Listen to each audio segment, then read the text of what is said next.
What's going on, Chris? Where are we at with it? Oh my God. How do you early Hemi guys do this?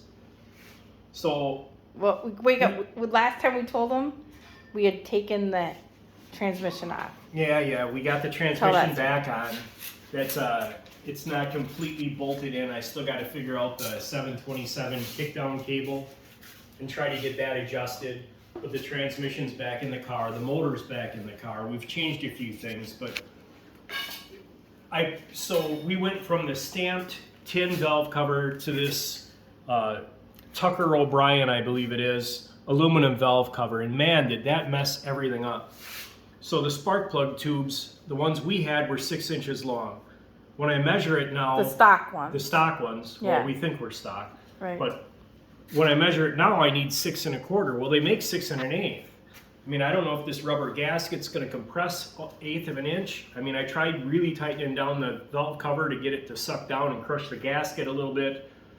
But anyway, I've got 6 1/8 on order because it's all I could get, 6 1/8 or 6 7/8. So I've got 6 1/8 on order. If I have to, I'll cut the tube and lengthen it 1/8 of an inch if I have to. And then not only that, but our alternator, I mean, the motor ran and drove before, and the alternator and everything worked, and the belt worked, and all that stuff. But now, because the valve cover is so thick in the front, the casting's so thick, and it sticks out so much further, I can't use the bolt for the alternator pivot like it used to be. So now I've got to try to relocate that bolt up higher and further away from the valve cover so I have clearance. But we'll figure it out. So I got that to figure out, the TV cable to figure out, and a couple of small sensors that I have to get. I've got to get a water temp sensor that works with my 1960 Chrysler 300 gauge cluster, and an oil temp sending unit that works with my gauge cluster. And hey, if anybody else knows anything about this electroluminescence, about where to get one of the, I don't even know what it's called, but the piece that I need to make the electroluminescent gauge work, the electronic piece. So he's I talking think it's about like a voltage amplifier or a amperage amplifier or something like that. So this is a 1960 Chrysler Imperial. Or 300, or 300.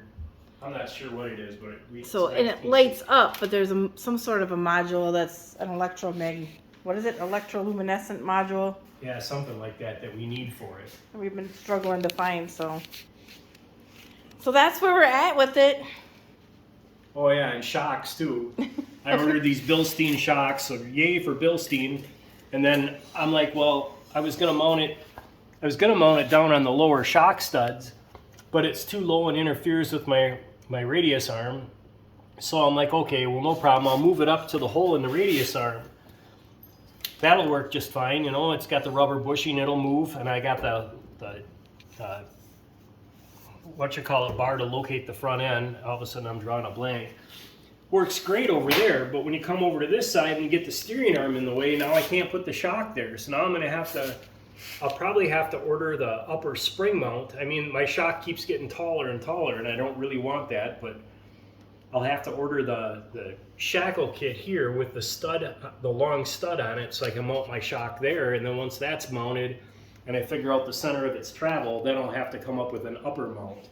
But by then our grill shell should be here, and hopefully we'll be ready to rock and roll by then, I hope. Tell them about the grill shell. I don't want to tell about the grill shell yet. Oh, it's secret. Well, because we don't know we're getting it for sure. Yeah, I think we are the one person out there that knows about the grill shell. One person. Well, 2 people really, but 2 people.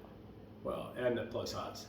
List keeps getting bigger and bigger. I don't think the other person knows. I think it's just one person. I think they don't. All right. But anyway, we don't have much time. The tour's going to start in 7 weeks. A little less. A little less than 7 weeks, so we've got a lot to get done. We got a top to get done, a windshield to get done. I got to finish making the top of the dash. We've got to get floors, wheel tubs, trunk floor in it. I mean, we had it drivable for the 50s, but because the transmission went out, you know, I mean, we don't really need a trunk floor for the 50s, but a 5-day long trip and we don't know what kind of weather we're going to get in, it would be nice to really have especially if we don't have a top. Yeah, especially if we don't have a roof, which might be a real big possibility. So yeah.